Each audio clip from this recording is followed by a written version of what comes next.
Hello there and welcome back to my channel for the big one. It's FIFA 16, it's finally here, and what we're going to look at now is we're going to try and see if my money glitch for FIFA 15 still works on FIFA 16's career mode. So obviously we're going to have to go and set up a cheeky career mode. I'm going to use the 60% things and whatnot, but obviously that's all taken into consideration. And I'm going to use Chelsea as that's the team I used last season as well to do this. So I'm just setting it all up now. I'm going to download the latest squad so you guys know that I haven't added any players in and then just sold them, sort of like some of the bigger players in the game, and then just got the money that way, just to show that the glitch is actually going to work well. I hope it is. Obviously I am doing this live, so hopefully it will work in the end, otherwise it'll be a lot of wasted time. But there we go, the latest squads have been downloaded. Just setting up my manager and all that stuff, and also trying out that little pre-season tournament bit at the start of it, which I think is a really cool addition to the career mode.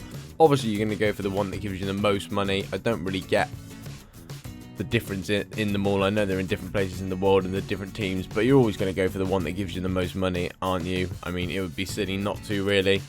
All the emails from the club, they're just telling me what they want me to do in the season. We're not really bothered about that, as we're pretty much just going to skip the entire season.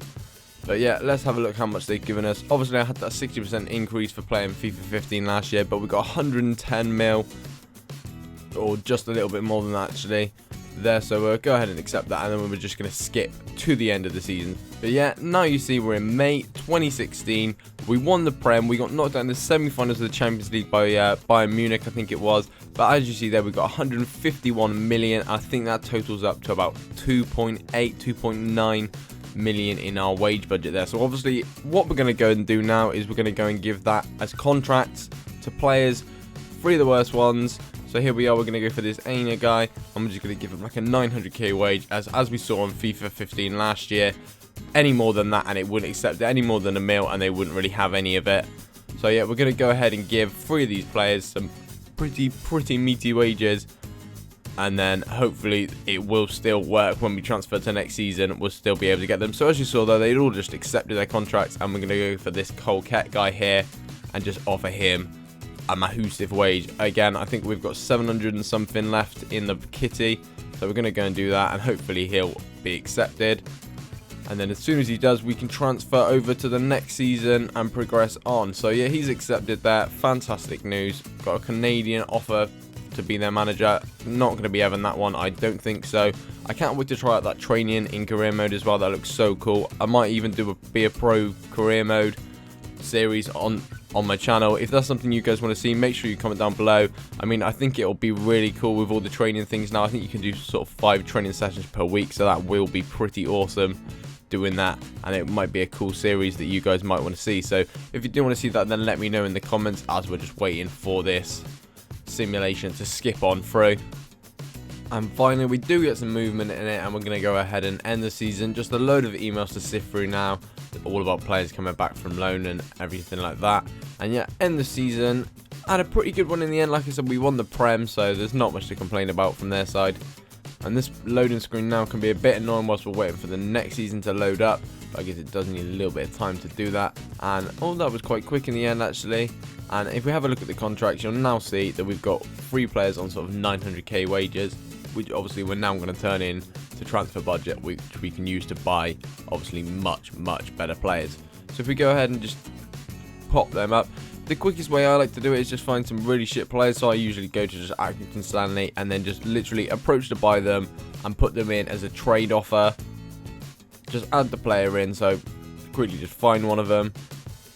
Can't actually remember which players it was that we're looking for, but that Colquette guy there, I'm pretty sure one of him was, I'm pretty sure he was one of them, so we'll just add him in. And yeah, hopefully they'll then accept it. And yeah, now it comes through. So our transfer budget's still only 110 mil, pretty much exactly the same as last season. So they give you the same amount of money, it's just you wouldn't get the money from the last season. And as you see there, one of the guys that I did send off for has accepted. So it's pretty good this year as well. If you don't have the right amount of money in your trade budget, the game just sorts it out for you instead of making you go back to change it. So now I think he had a 900k wage. So if we go and look, there we go, 110 mil plus that 900k wage. What does that give us? What, 161 mil? Not bad. We've just added 50 mil on to our transfer budget. And then the second one, the Olea Olia Ania has gone, and that is fantastic because that means that we've probably got another 50 million there. Are we going to hit the 200 mil mark? Hopefully so. Look at that. 161 plus that 900k wage. Yeah, 212 million, and we've still got one more player to go, remember. And there we go. He's going there. I had to give these guys 200k to have him as well, as they were being pains in the ass. I just couldn't be bothered to find someone else who'd have him. Obviously, if you use better players, they'll be easier to get rid of. But there we go, 254,871,420 quid. Not bad for your kitty there. And if we just go and look, I haven't just sold the entire Chelsea team or anything like that. If we just go into squad ranking, as you can see there, Hazard, Fabregas, Costa, Terry, Matic, Courtois, Pedro, Oscar, Varane. I've even brought Rafael Varane, and like I've still got that much money. It's actually just silly. Like, I'm amazed that I haven't tried to sort out this at all, as like when I discovered it last year, it like became pretty big in the end, and it's pretty sweet. I'm pretty happy that it's still working, but it's like just career mode just is so much better when it just doesn't take your money off you, and it just means you can buy so many more players, and you can actually afford the players like Ronaldo and Messi. I mean, I could buy literally both of them right there, which is just pretty sick. But yeah, thank you very much for watching. Make sure you hit that like button if you have enjoyed the video. Share this as well, let everybody know about this glitch and that it's still working in FIFA 15. If you want to comment anything, or you know any other glitches that you found on the game, then comment them below as well. And also hit that subscribe button if you haven't already, to make sure you don't miss any more FIFA 16 videos coming from my channel. And thanks again for watching, and I will catch you at the next one. Bye.